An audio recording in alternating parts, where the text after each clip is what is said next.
but did you say everything we agreed you would say? Mhm. And they both said, well, actually, I got 85, 90, 95% of the way there. The other person started reacting. And so I held back. I didn't really step in and say that last 5 or 10%. Welcome back to Evolving Your Workplace. I'm Carol Schultz. Today, we're covering a topic I believe everyone in the workplace can relate to, having difficult conversations. How can we, as both leaders and employees, broach difficult topics at work? To help us answer this question, I have Bill Benjamin, partner at the Institute for Health and Human Potential. Bill, I appreciate you joining me today, and I want to spend a bit of time first learning more about the Institute for Health and Human Potential. Can you take us back to the beginning, what inspired you to start it, and, so on?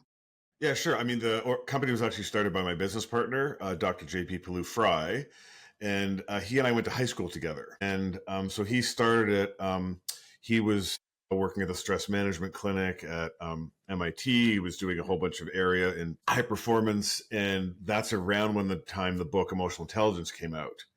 And he really saw the connection between managing emotions and high performance in business. And so he started IHHP as a research and learning institute. And I'll always remember I was working in the computer software field. I have degrees in mathematics and computer science. And he was explaining it to me. I'm like, oh, emotional intelligence, that's a bunch of soft and squishy stuff. But then he explained the brain science of it to me. And I thought, okay, you know what? Actually, that is something I'm struggling with. And so he actually coached me for the next 3 or 4 years. I attended the training, did all the assessments and the work. And it really helped me. It really made a difference for me. And so, 4 years later, I decided to leave the computer software field. And that was 24 years ago and do this for a living. So, that's what I've been doing for the last 24 years. So Bill, when you say you were you struggling, how exactly? As an employee, as an employer, like what? Yeah, I had been a high performing individual contributor, and of course, what do organizations do with the high performers? Yep. Well, they promote them, Well, make them a manager. Yeah. Well, it turned out I wasn't a very good manager. People didn't really like working for me. I wasn't creating a great culture on my team, and so I was struggling at work. I was also struggling personally. I would have anxiety. I would be stressed. Actually, there's a quote that I heard back then that's always stuck with me, and the quote is, "I've had a lot of great moments in my life. I just wish I'd been there for more of them." I love that. Yeah. So I was struggling both personally and on a business. Well, I've said this so many times, but for your edification and for anybody who maybe hasn't heard me say this before, one of my great coaches said to me, you don't have business problems, you have personal problems that show up in your business. And I think no truer words have been spoken, right? And I can also empathize with being a horrible manager in your first leadership role, right? Talked about that a lot.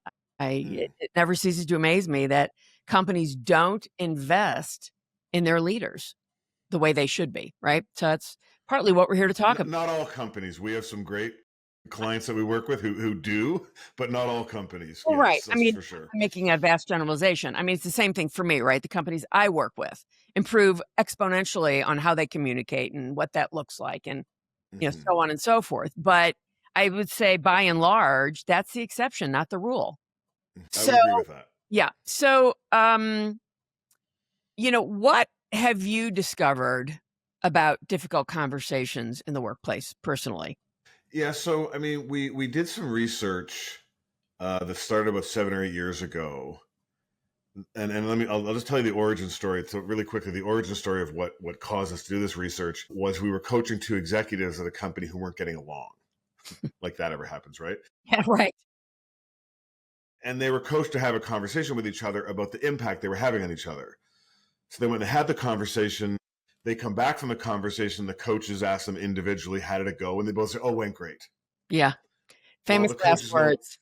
Yeah. Well, the coaches know better. So the coaches pushed it a little bit and said, yeah, but did you say everything we agreed you would say? And they both said, well, actually, I got 85, 90, 95% of the way there. The other person started reacting. And so I held back. Yeah. I didn't really step in and say that last 5 or 10%.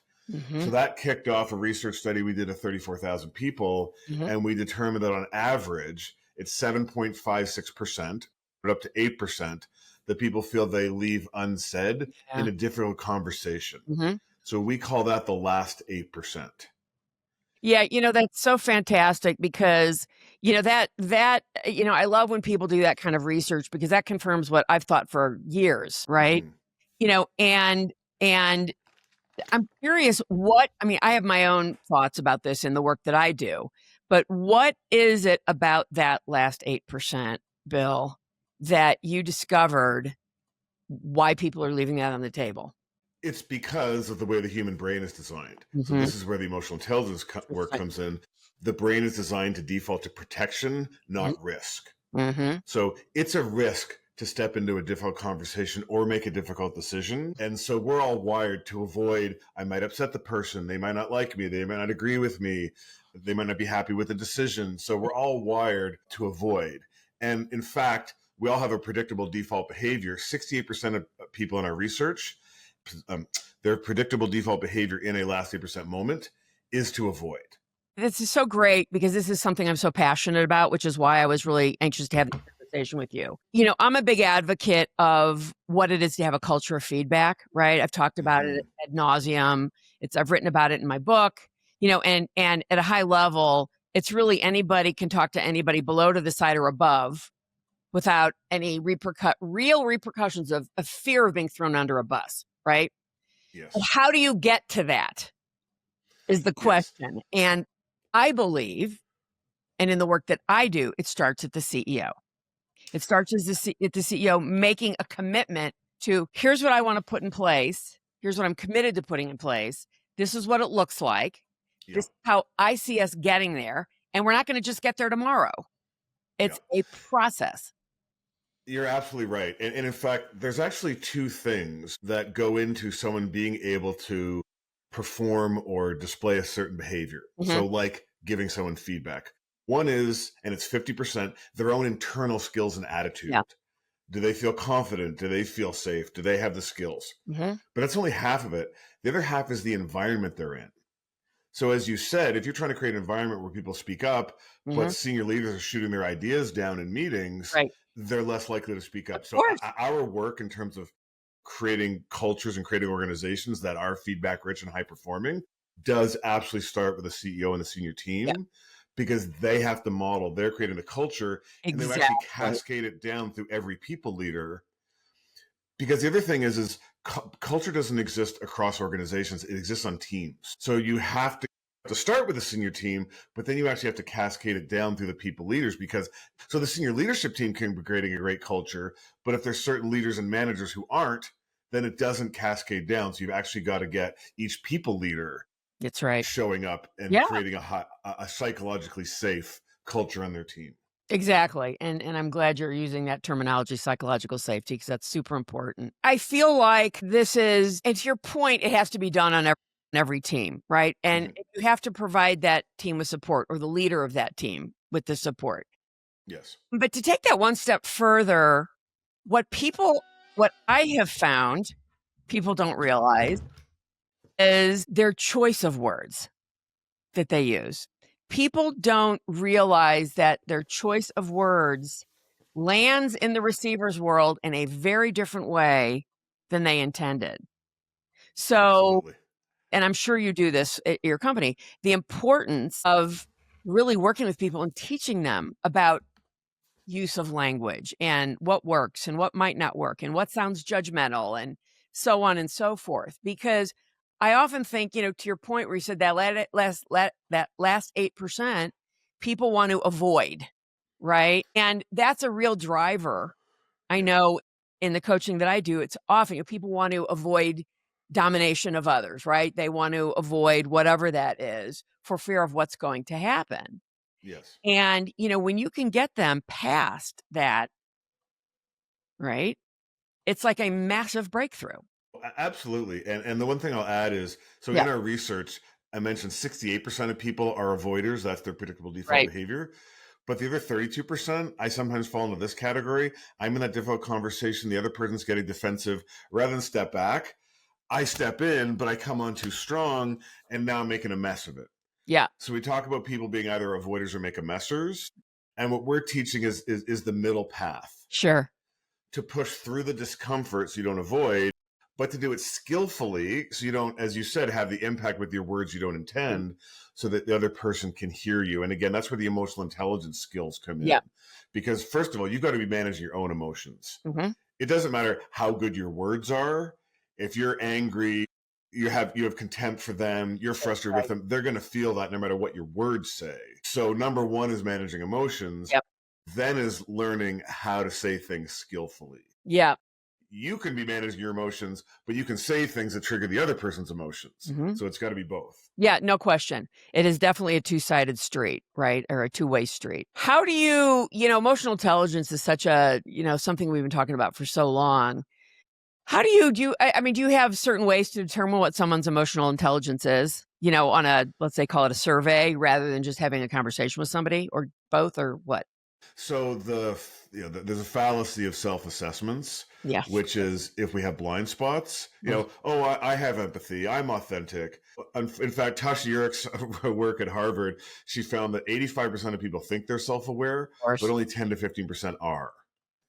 So the only real way to gauge your emotional intelligence is 360-degree feedback. Yep. Right. When we have a 360 tool where you rate yourself on a series of questions and competencies and other people, and then you compare yourself. Yeah, and I do those as well. So I'm glad to hear it, and glad to hear that we're on the same page there. Now we can that's individually. We do assess a team. So we do have an assessment where we look at an entire organization and assess by level, by function, how is this organization doing in terms of its culture and emotional intelligence elements, so that we can assess at a team level versus an individual level. Yeah, very good. You mentioned that often one company can have several cultures, right? We all know this as we've already talked about this, but tell me a little bit more about that and what it is, how you go about discovering that. Yeah, I mean, it comes down to understanding human behavior. Yeah. And human behavior is very driven by social norms, social judgment, modeling of what's accepted, what's reprimanded. And so we really do work with an organization to create a set of norms that start with the senior team, where they norm giving feedback, doing it skillfully, and then push that into the organization. And we do it all at once because you want the identity of the organization to be one of the questions in our survey, our assessment, that most teams score low on is we name inconvenient truths on our team. Difficult to discuss issues. And we all know what happens when those don't get named. Then the issue doesn't get solved. Then there's a meeting after the meeting to talk about what wasn't said in the meeting. And so it's very unproductive. So we kind of create this identity of a team that, no, we name the inconvenient truths. So Carol, if you're giving me feedback or challenging something, I don't think, why is Carol doing this? Where's she coming from? I think, oh no, this is what we've agreed to do as a team. She's got the best interest of the team in mind. And so you create this identity on the teams and across an organization that says, this is how we do things here. We do name inconvenient truths. We do challenge the status quo. We hold people accountable. We just do it in a skillful way from a place of care. We talk about high care and high accountability cultures. Yeah. I love that. How often do you find in a project that you have to, at some point, recommend to the CEO, this person needs to go? This leader should not, CEO or somebody on their team? could be anywhere, not the CEO, but anybody below that. So could be somebody on the executive team. I mean, I always have that conversation with the CEO before I start the project. Yes. So I may realize after this project that you've got somebody who should not be in the leadership. We've done everything we can. They're just not making it work. Or this person is completely out of alignment with the culture. And, not everything can be fixed. Yeah. And so we do coach the CEOs when we do our culture system work. And it's a small percent, but it does happen that there's somebody who just, I mean, the thing is like, when there's a team and they're starting to give each other feedback and they're starting to talk about how they're going to show up for each other, and there's a high care, a lot of those kind of challenging, toxic people, they do come along. They do start to recognize the impact they're having. They recognize how they should be showing up with the team. Right. So a lot of times that improves, but not always. And so that it has been a conversation we've had with the CEO about there's a person that's just toxic to the team. But it's tough. I mean, I've made the mistake of leaving a person in place because they're good at their job. They're hard to replace. I don't have time to deal with it. Mhm. But one toxic person can derail the performance of a team by Yes, 30 to 40%. yes.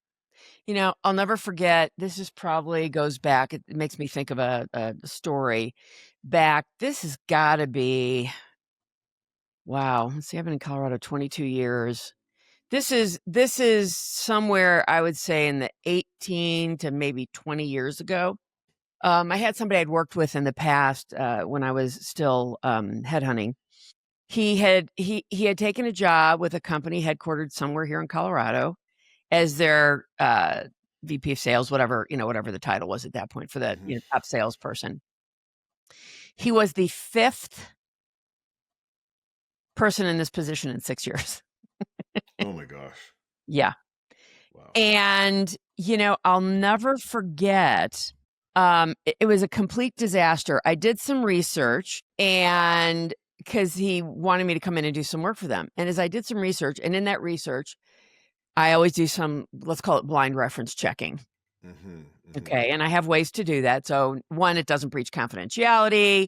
And two, the person who's talking to me isn't going to, again, get thrown under a bus. And everyone I talked to had told me that it was the chief strategy officer, was and I quote, cancer to the company. And that included 3 of the 5 former VPs of sales Mm. and a number of other lower level employees that I spoke Right. to who are either still there or not there any longer. And, the CEO, as it turned out, was very good friends with one of their venture partners, again, very well known venture firm. Mm. And they had been roommates at college. And they just, when I reached out to the venture capitalist, I knew one of his partners very well. And he said, just call him. He'll talk to you. Mm. And I did. He was just, I'm trying to remember the right adjective. He was so defensive. Mm. Are you saying we don't know how to hire? Are you saying we don't know how to do this? Are you saying, what I'm saying is that, when you have 5 heads of sales in 6 years, Mm. that's Something's something you wrong. should take a Right. look at. Something's Yeah. not working, Right. you know, and I just, there's always some blame somewhere else. And of course, the reality is the big problem was the CEO, Mm. that he allowed this to continue, or that he Yeah. was so out of touch with what was actually going on in the organization, Yeah. And by and the way, we see that at all levels of an sure. organization, people not wanting to deal with either an underperformer Yeah. or a high performer that's toxic.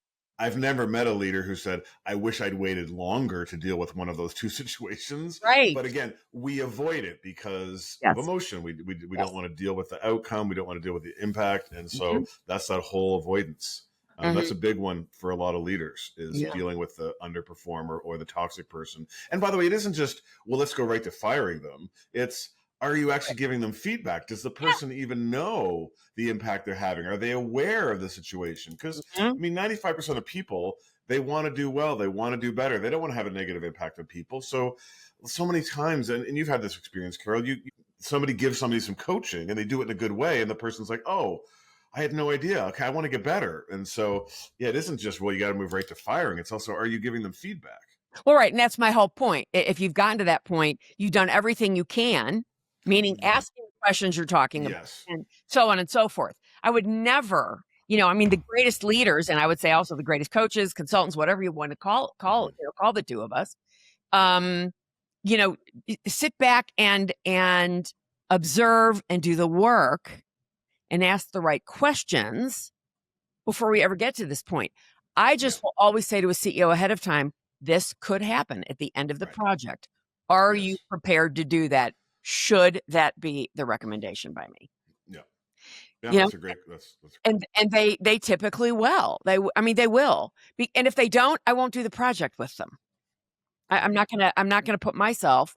I think we've all done that. Put ourselves into positions with clients. We later on say, "Oh shit, I never should have taken that company on as a client. What was I thinking?" yes. Or knowing what we learned partway Okay. through, we should have stopped and said, Yeah. look, this isn't working because of X, Y, and Z. No.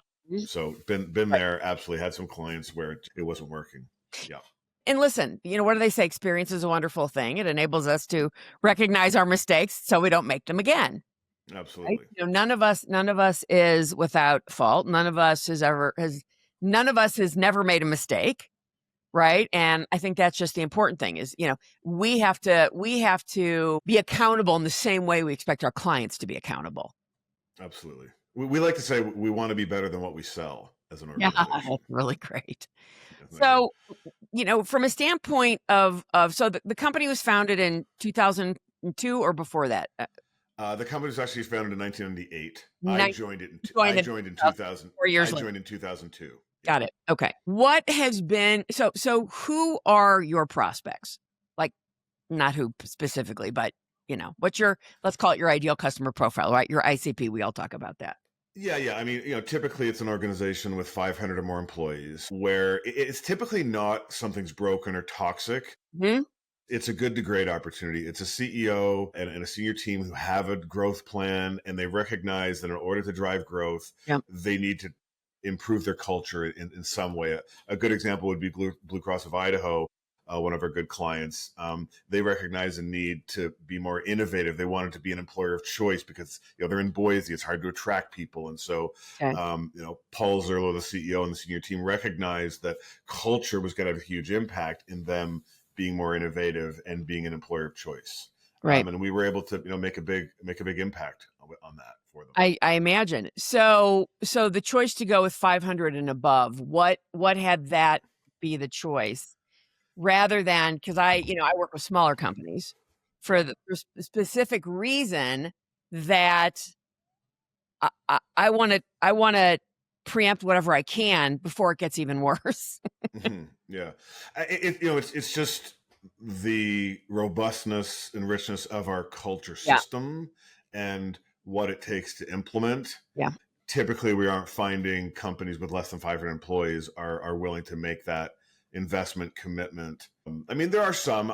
You said you said ideal. We absolutely work with some smaller Mhm. clients, but our ideal client is 500 and above. What do you think is standing in the way when you say, but the majority of smaller companies aren't really interested? What do you think that's about?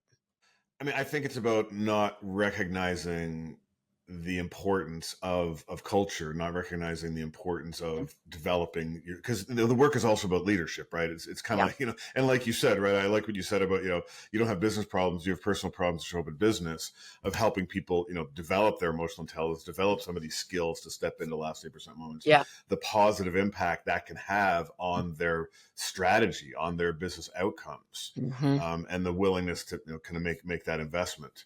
And it isn't just the money they spend with us; it's the time. Yeah. And it's not a lot of time we're asking for, but it's enough that you've got to be willing to make that commitment.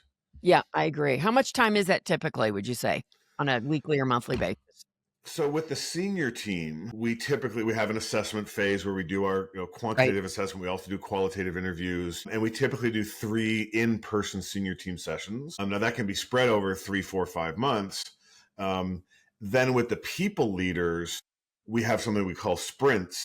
So down below the senior team, that people do kind of in the flow of work in their team meetings, Mhm. where you take approximately 30 minutes per team meeting Yeah. to talk about your culture. What kind of team do you want to be? What's your identity? Some of those things. How are they handling their last 8% Yeah. moments?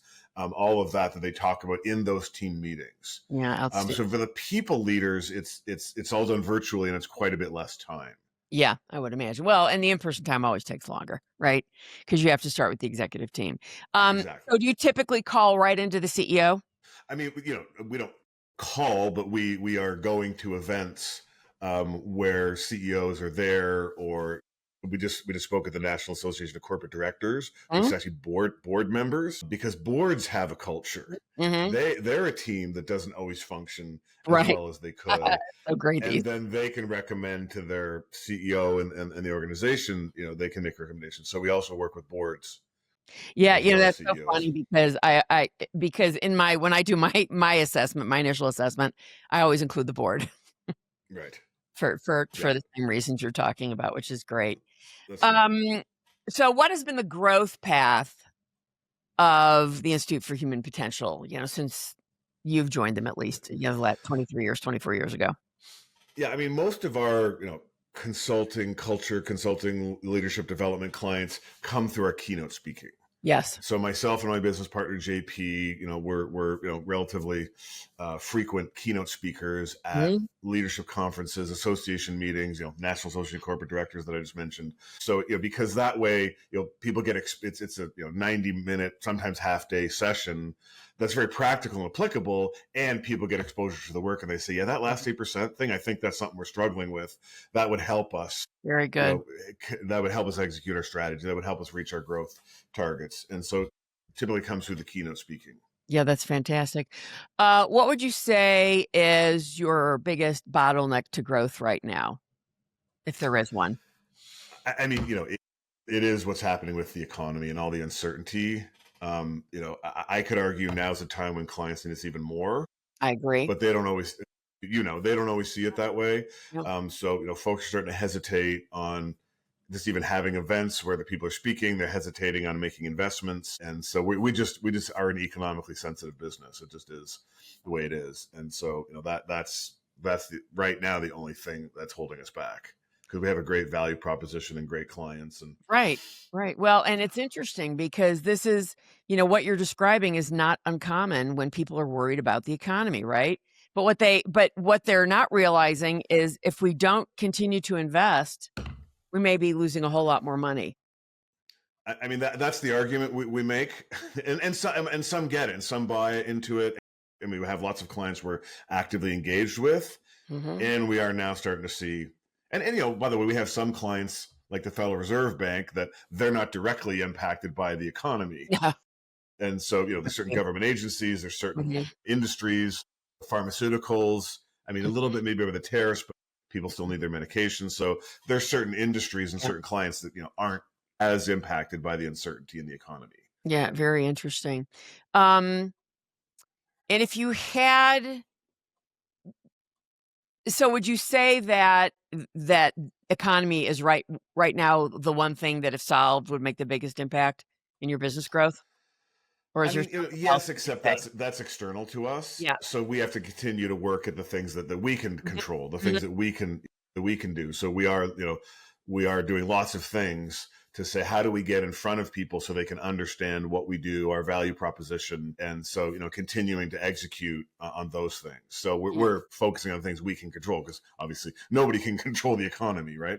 No, as much as there is they are trying to control the economy, they really aren't going to do that. Bill, is there anything that we haven't talked about that I have neglected to ask you or bring up that you think is important to talk about before we Yeah, do? I'd say the only thing we haven't talked about, and it wasn't because you neglected it, I just didn't bring it up. I think the other piece of content that people really, really appreciate, and literally pull out their phones and take pictures of it, Mhm. is we have a culture map based on our last 8% research and another study of 72,000 people, where we identified it, and also through others' work, Sarah Schultz at Stanford, that there's two key pillars to a high performance culture. Mhm. One is connection. That's psychological safety. That's people feel valued, they have a voice. Mhm. The other that a lot of organizations miss when they do culture or values work is courage, the ability to do difficult things. What we just talked about, to skillfully do difficult things, to step into last 8% moments. And so Mhm. we created a culture map, and Nice. it's a 2 by 2, and I'll just describe a couple of the quadrants. Mhm. So if you think of a culture that's high courage but low connection, that's more transactional. Results matter over relationships. You do have your toxic bad apples. It's a Right. high stress, high burnout. Mhm. It can achieve results over the short term, but not the long term. Right. Then if you think of a culture that is high in connection but low in courage, that's more of a family culture. Yeah. It's a nice culture, but people are unwilling to do hard things. It's more of an avoidance culture. The people don't have conversations because they don't want to upset people. Everyone's trying to be nice. The slower decision making because you have to get everybody to agree. Most of our client in our research, 30% of organizations and teams are in that quadrant, the Mhm. high connection but low courage, and a Mm. lot of our clients are in that quadrant, and that really resonates with a lot of people. Mm. And there's lots of positive things about a family culture because there's high care, there's high trust, but we always say to clients, you're not a family, you don't fire your lowest performing kid. It's so funny that you say that. I recently had a CEO in one of my roundtables, and he is the third CEO since the owner stepped down. And this particular individual, he started as the COO, which he was made that mistake with the other two to make sure Hmm. he was making the right decision. The owner's son works for the company and is right now the head of sales, and he's going to be Mm, replaced, but he'll never be able to run the company. mm, That's never in capital letters. mm, Okay. And, we talked at length about that, right? mm. The guy wants his son to be financially taken care of, but apparently he can't do any other job, and he's not very good Mm. at the one he's doing for, who knows whatever the Yep. reason is. I don't, Yep. that's neither here nor there to me at this point. But, I found it really, really interesting that, this is especially family businesses that you talk about, right? Yes. The low, what was it? High, what in low courage? High High connection and connection, low low courage. courage. Right. High care, I care. Right. low Right. courage, low accountability. Yep. Seems to be fairly common, right? I mean, even in the years that I have from time to time had, somebody in a family business. And of course, when you start to look at, I don't remember what the figures are right now, the figures at when you go from the person who founded that family business to the next generation, the immense percentage that go out of business between founding and generation one. And then, of course, if they can make it past generation one, chances are they will be able to be successful. But so many of them, I want to Yeah. say something like 80% fail when they transfer from the first to second generation. Yeah, you're absolutely right. I know that research. And, Yeah. and by the way, we're using family as a metaphor for an organization, but when it actually is a family, Yeah. that's even more challenging. And just to finish Okay. that out, the goal, the what we call the upper right hand quadrant, which is high courage and high connection, Mm. characterized by high care and high Right. accountability, is a feedback rich, highly innovative environment where people are feel safe to take the risks. We're talking about, give each other feedback. It's okay to fail, all those things. And so that's what we're helping organizations do, is some transactional, but a lot move from family up to the upper right hand quadrant, Mm-hmm. and add more courage to their culture. Kind of like you've got your own Gartner quadrant there running. We do. We have a Gartner quadrant, absolutely, Yeah.